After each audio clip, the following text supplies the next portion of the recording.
स्वागत है आपको एक बार फिर से मेरे YouTube चैनल पर। तो आज क्लास 12 के भौतिक विज्ञान अभ्यास 6 में आज हम लोग पढ़ेंगे 100 प्रेरक तत्व का श्रेणी क्रम संयोजन के सूत्र का निगमन।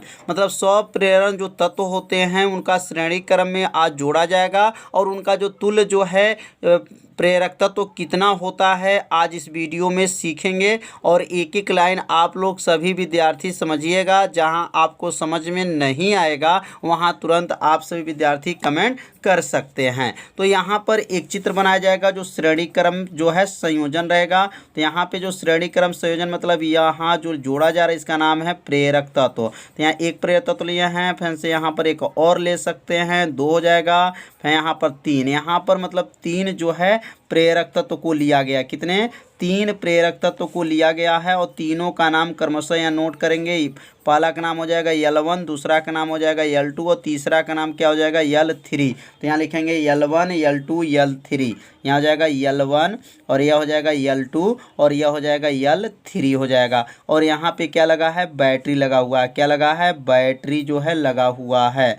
तो यहाँ पर जब 3 जो है क्या है जोड़ा गया है, 3 जो है प्रेरक तत्व है और किस क्रम में जोड़ा गया है? तो श्रेणी क्रम में जोड़ा गया है। श्रेणी क्रम का मतलब होता है कि इसका दूसरा सिरा तो इसका पहला सिरा, इसका दूसरा सिरा तो इसका पहला सिरा से जोड़ते चले जाते हैं। तो इस क्रम को क्या कहा जाता है? श्रेणी क्रम कहा जाता है। तो यहाँ पर कितने जो है श्रेणी क्रम में यहाँ पर जो है प्रेरक तत्व हैं? तो 3 हैं। तीनों का नाम क्या क्या है? L1 है, L2 है और L3 है। और इसमें जो चुंबकीय फ्लक्स जो है, इसमें अगर पूछा है चुंबकीय फ्लक्स कितना है तो कहेंगे इसमें φ1 है।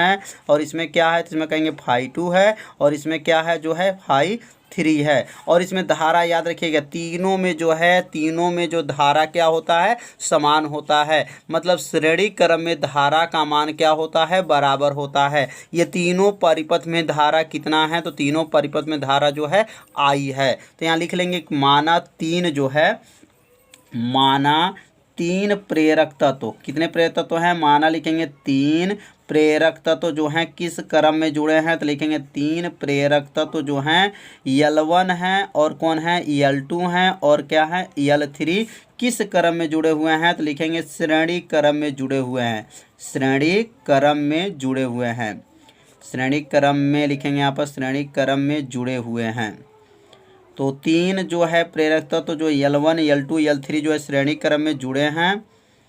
इसमें चुंबकीय फ्लक्स, अब इसमें देखेंगे चुंबकीय फ्लक्स कितना है? तो लिखेंगे इसमें चुंबकीय फ्लक्स जो है क्या क्या है? तो चुंबकीय फ्लक्स जो हैं φ1, क्या लिखेंगे यहाँ पर? φ1 φ2 और क्या है? φ3 हैं। तो माना 3 जो ये प्रेरक तत्व तो दिखाई दे रहा है L1 L2 L3 है। और इसमें जो है चुंबकीय फ्लक्स क्या क्या हैं? φ1 है, φ2 है और कौन सी है? φ3 हैं। तथा लिखेंगे तथा इसमें बहने वाली धारा, लिखेंगे इसमें बहने वाली धारा।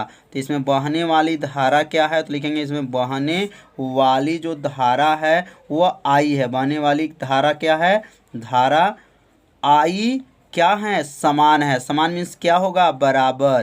तो यह मतलब तीनों में जो धारा है वह क्या है? बराबर है। तीनों में इसमें जो है धारा I है, इसमें भी धारा I है और इसमें भी धारा क्या है? I है। क्योंकि श्रेणी क्रम में धारा का मान क्या होता है? बराबर होता है। याद रखे रहिएगा कि श्रेणी क्रम में धारा का मान क्या होता है? बराबर होता है। तो अब यहाँ पे जो माना लिखने के बाद से अब ये लिखेंगे पहले प्रेरक तत्व में चुंबकीय फ्लक्स कितना होता है, दूसरे प्रेरक तत्व में चुंबकीय फ्लक्स कितना होता है और तीसरे जो प्रेरक तत्व में जो है चुंबकीय फ्लक्स कितना होता है। अब यहाँ नोट करते चलेंगे। यहाँ लिखेंगे पहले, क्या लिखेंगे? पहले प्रेरक तत्व में, क्या लिखेंगे? पहले प्रेरक तत्व में, पहले प्रेरक तत्व में चुंबकीय फ्लक्स। तो पहले प्रेरक तत्व में क्या लिखेंगे? चुंबकीय फ्लक्स। तो पहले प्रेरक तत्व में चुंबकीय फ्लक्स कितना होता है? तो चुंबकीय फ्लक्स का सूत्र क्या होता है? तो चुंबकीय फ्लक्स का जो सूत्र जो है पिछले वीडियो में बताया गया था कि ग्रंथिताओं की संख्या के अंतर्गत बताया जाएगा। तो क्या होता है? फाई बराबर होता है, क्या होता है? Li होता है। क्या हो जाएगा? फाई चुंबकीय फ्लक्स और फाई क्या होता है? Li होता है। अगर यहाँ φ1 कर देंगे, φ1 1 होगा तो यहाँ क्या बनेगा? L1 हो जाएगा। I1 नहीं करेंगे क्योंकि I क्या है? समान है। तीनों में धारा का मान क्या है, बराबर है, तो इसलिए I1 I2 I3 नहीं किया जाएगा। तो पहले प्रेरक तत्व में चुंबकीय फ्लक्स कितना आ गया, ∅1 में L1I। अब इसी तरह यहाँ लिखेंगे दूसरे प्रेरक तत्व में, अब यहाँ लिख लेंगे दूसरे प्रेरक तत्व में चुंबकीय फ्लक्स, तो दूसरे प्रेरक तत्व में चुंबकीय फ्लक्स, तो इसमें कितना हो जाएगा, तो इसमें लिखेंगे चुंबकीय फ्लक्स, इसको किससे दिखाएंगे, तो इसको ∅2 से दिखाएंगे, तो चुंबकीय फ्लक्स हो जाएगा। और यहाँ ∅1 जो था तो क्या बन जाएगा अब ∅2, और ∅2 बराबर क्या बनेगा, तो यह बनेगा L2I बन जाएगा। तो ये चुंबकीय फ्लक्स ∅1 पहले के लिए हो गया और ये किसके लिए हो गया, दूसरे के लिए हो गया। अब दूसरे के बाद से फिर लिखेंगे यहाँ पर तीसरे, क्या लिखेंगे, तीसरे प्रेरक तत्व, तीसरे प्रेरक तत्व में, तीसरे प्रेरक तत्व में चुंबकीय फ्लक्स। तो अब तीसरे प्रेरक तत्व में चुंबकीय फ्लक्स किससे दिखाएंगे यहाँ पर, तो लिखेंगे चुंबकीय फ्लक्स लिखने के बाद से ∅3, क्या लिखेंगे, ∅3 हो जाएगा। और ∅3 का सूत्र क्या बन जाएगा, L3I हो जाएगा। तो समझ में आ रहा होगा, पहले प्रेरक तत्व में चुंबकीय फ्लक्स क्या बना, ∅1 बराबर L1I, ∅2 बराबर L2I, और ∅3 बराबर क्या हो जाएगा, L3I हो जाएगा। अब यहाँ पे लिखेंगे कुल चुंबकीय फ्लक्स, क्या लिख लेंगे, कुल चुंबकीय फ्लक्स। अब यहाँ लिखेंगे कुल चुंबकीय फ्लक्स। अब तीनों को क्या कर लेंगे, जोड़ लेंगे। कुल का मतलब होता है इसमें मतलब तीनों को क्या करेंगे, जोड़ लेंगे। अगर चाहे आप एक और भी जोड़ना चाहते हैं तो यहाँ एक और भी जोड़ सकते हैं, तो वहाँ पे आपका लिखना पड़ेगा तब चौथे प्रेरक तत्व के लिए, पाँचवें प्रेरक तत्व के लिए, छठवें प्रेरक तत्व के लिए, जितना चाहें यहाँ पर आप जोड़ते चले जा सकते हैं। लेकिन यहाँ पे कितने परिपथ जोड़ा गया है, 3 जोड़ा गया है। तो यहाँ लिख लेंगे कुल चुंबकीय फ्लक्स, किससे दिखाएंगे, कुल चुंबकीय फ्लक्स को ∅ से दिखाएंगे, किससे दिखाएंगे, ∅ बराबर क्या बन जाएगा, तो ∅ बराबर होगा ∅1 होगा, और क्या हो जाएगा ∅2 होगा, और क्या बनेगा ∅3 हो जाएगा। कुल का मतलब क्या होता है, तीनों को क्या कर लेंगे, जोड़ लेंगे। अब ये तीनों का मान इसमें रख लिया जाएगा, तो ∅ बराबर ∅1 का मान कितना है, तो ∅1 का मान है L1I है, ∅2 का मान क्या है, L2I है, और ∅3 का क्या है, L3I है। तो L1I plus L2I plus L3I हो गया। ये किसका मान भरे हैं, तो ∅1 का मान भरे हैं, यह ∅2 का मान भरे हैं, और यह ∅3 का मान भरे हैं। और ये मान कहाँ से भरे हैं, तो ये जो मान निकला है ∅1 ∅2 ∅3, यह मान को यहाँ पर नोट कर लिए हैं। अब यहाँ से ध्यान देंगे ∅ का सूत्र क्या होता है, तो यहाँ पर जो है लिख लेंगे, यहाँ पर चुकी लिखेंगे और लिखेंगे ∅ बराबर होता है, ∅ बराबर क्या होता है, Li होता है, ∅ बराबर क्या होता है, Li। और ये कैसे सूत्र बना है, तो ग्रंथिताओं की संख्या जो होता है क्या होता है, चालक में बहने वाली धारा के क्या था, अनुक्रमानुपाती होता है, जो पिछले वीडियो में बताया गया था। तो यह ∅ बराबर क्या बना है, Li है। अब ∅ को अब हटा देंगे, तो ∅ अगर हट जाएगा, ∅ की जगह पे हम लोग क्या लिख सकते हैं, यहाँ लिख सकते हैं Li बराबर, इसमें से कामन क्या ले सकते हैं, इसमें से I कामन ले लेंगे तो क्या बनेगा, L1 प्लस L2 प्लस क्या होगा, L3 हो जाएगा। तो इसमें से तीनों में ध्यान दीजिए कामन क्या लिए हैं, I जो है कामन लिया गया है। अब यहाँ पर I से I को चाहे आप काट देंगे, I से I को काट दीजिए, तो कटने के बाद से बचेगा क्या, तो बचेगा L बराबर बचेगा L1 plus L2 plus L3। तो L बराबर क्या हो गया, L1 प्लस L2 प्लस क्या हो गया, L3 हो गया। यह किन का सूत्र आ गया, तो यह श्रेणी क्रम में जो है, श्रेणी क्रम में जो है प्रेरक तत्व का सूत्र आ गया। तो समझ में आ गया होगा कि यह सूत्र कैसे निगमन किया गया है, बहुत आसान विधि से बताया गया है, जिसे आपको अच्छे से समझ में आ जाए। तो यहाँ पर इसका रिजल्ट क्या आएगा, तो लिखेंगे कि श्रेणी क्रम में तुल्य जो है प्रेरक तत्व जो है अलग अलग प्रेरक तत्वों के योगफल के क्या है, बराबर। तो अब यहाँ पे लिख लेंगे अर्थात, और अर्थात लिखने के बाद से लिखेंगे यहाँ पे कामा। अब यहाँ पे क्या रिजल्ट आया, अब इसके बारे में नोट कर लेंगे कि श्रेणी क्रम में, किस क्रम में, श्रेणी क्रम में, श्रेणी क्रम में तुल्य, श्रेणी क्रम में तुल्य क्या है, प्रेरक तत्व, तुल्य प्रेरक तत्व उसके अलग अलग, उसके अलग अलग, उसके अलग अलग, अलग अलग प्रेरक तत्वों के, प्रेरक तत्वों के योग के बराबर होता है, योग के क्या होता है, बराबर होता है, बराबर होता है। तो समझ में आ गया होगा यह कैसे लिखे हैं। तो यहाँ से नोट किया गया है कि जो श्रेणी क्रम में जो तुल्य जो है प्रेरक तत्व उसके अलग अलग जो है प्रेरक तत्वों के योग के क्या योग माने क्या होता है, जोड़ होता है, जोड़ के बराबर होता है। तो समांतर क्रम संयोजन का सूत्र का निगमन किया जाएगा आज इस वीडियो में। तो एक एक लाइन आप सभी विद्यार्थी अच्छे से समझिएगा, जहां आपको समझ में नहीं आएगा वहां तुरंत आप सभी विद्यार्थी कमेंट कर सकते हैं। तो यहां पर जो लिखा गया 3 जो देख रहे हैं प्रेरक तत्व हैं, और इस प्रेरक तत्व का नाम है L1 है, इसका नाम जो है L2 है, और इसका नाम जो है L3 है। और इसमें जो है ध्यान देंगे, इसमें जो धारा है, इसमें धारा क्या है I1 है, इसमें धारा क्या है I2 है, और इसमें धारा क्या है I3 है। मतलब इसके अंदर जो धारा प्रवाहित हो रहा है वो अलग अलग धारा है, इसमें धारा अलग होगा, इसमें धारा अलग होगा, और इसमें धारा क्या होगा, अलग होगा। और एक चीज ध्यान देंगे, इसमें चुंबकीय जो फ्लक्स होता है तीनों में क्या होता है, बराबर होता है। चुंबकीय फ्लक्स किससे दिखाते हैं, फाई से दिखाते हैं। तो यहाँ चुंबकीय फ्लक्स इसके अंदर जो होता है बराबर होता है, मतलब समान होता है। किस क्रम में, समांतर क्रम में चुंबकीय फ्लक्स का मान बराबर होता है, और श्रेणी क्रम में धारा का मान जो है बराबर होता है। वह श्रेणी क्रम कल के वीडियो में जब बताया गया था तो उसमें क्या बताया गया था, धारा का मान क्या होता है, समान होता है। और इसमें किसका मान समान होता है, तो चुंबकीय फ्लक्स का मान क्या होता है, समान होता है। तो यहाँ पर कितने प्रेरक तत्व हैं, तो 3 प्रेरक तत्व हैं। तो लिखेंगे माना 3 प्रेरक तत्व का नाम है L1 L2 L3, किस क्रम में जुड़े हैं, तो समांतर क्रम में जुड़े हैं। उसमें बहने वाली धारा कौन कौन है, I1 है, I2 है, और क्या है, I3 है। तो अब यहाँ पे जो है माना पहले लिख लेंगे, उसके बाद से सूत्र का निगमन करेंगे। तो यहाँ लिखेंगे कि माना तीन प्रेरक तत्व का लिखेंगे, माना 3 जो प्रेरक तत्व, याद रखेंगे प्रेरक तत्व हैं L1 L2 L3, जिसका नाम क्या है, प्रेरक तत्व हैं। तो माना प्रेरक तत्व जो हैं किस क्रम में है, माना प्रेरक तत्व कौन कौन है, L1 है, L2 है, और L3 है। किस क्रम में जुड़े हैं, तो लिखेंगे समांतर क्रम में जुड़े हैं। किस क्रम में, समांतर क्रम में क्या हुए हैं, जुड़े हैं, समांतर क्रम में जुड़े हैं।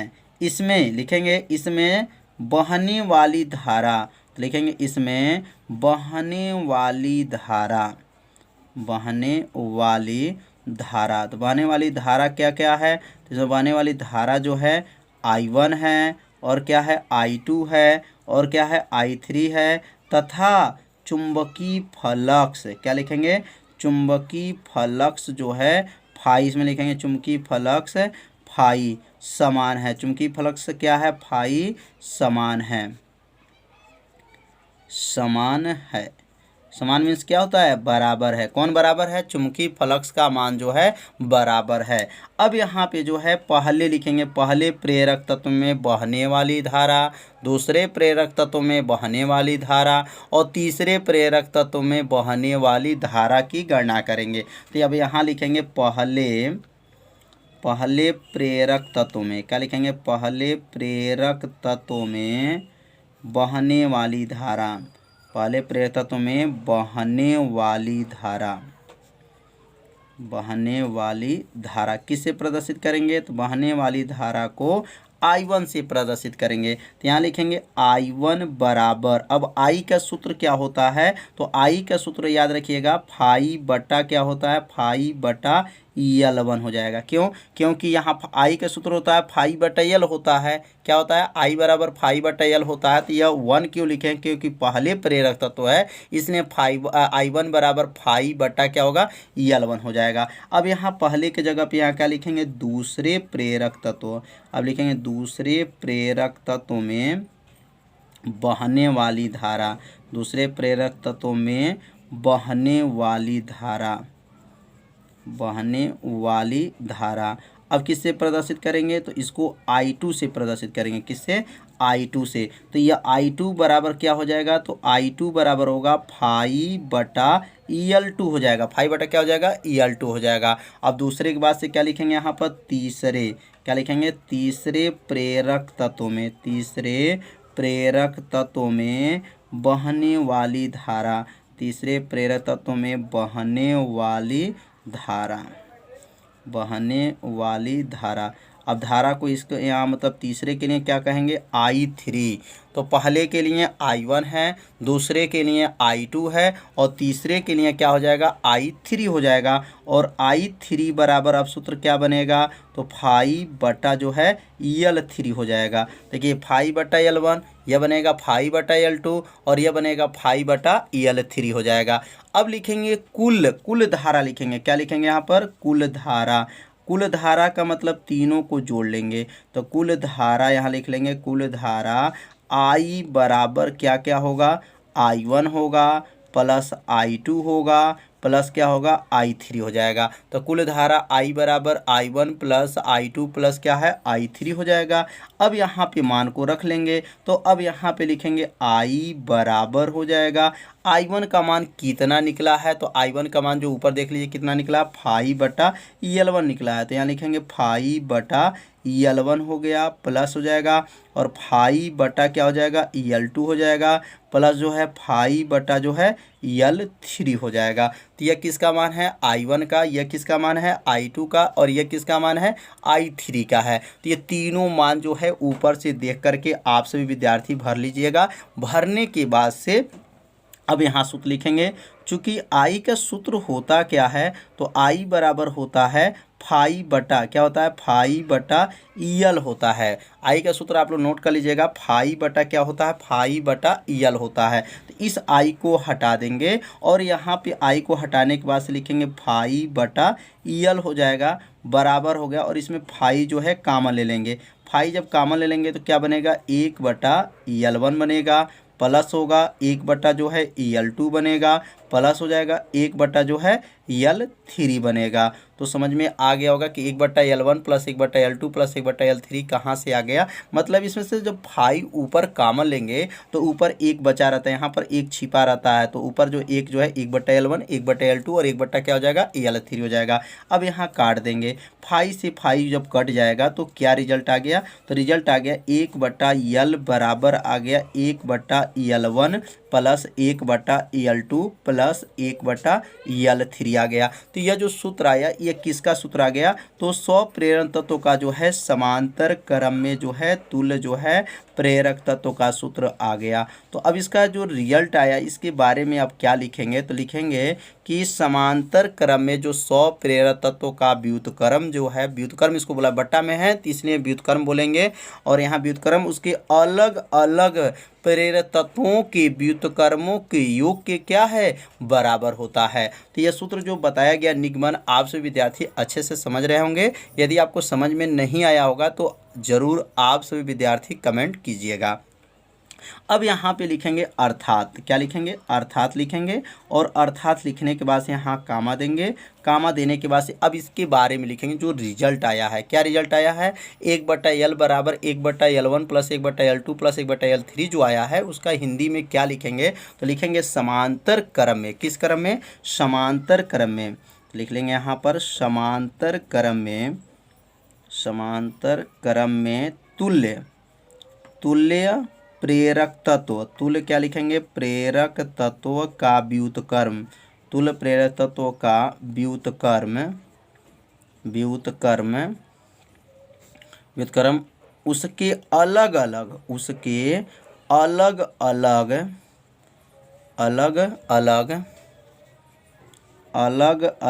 क्या कहेंगे, प्रेरक तत्वों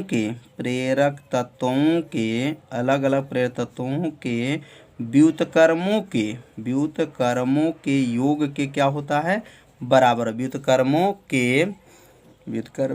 के योग के क्या होता है, बराबर होता है, योग के बराबर होता है।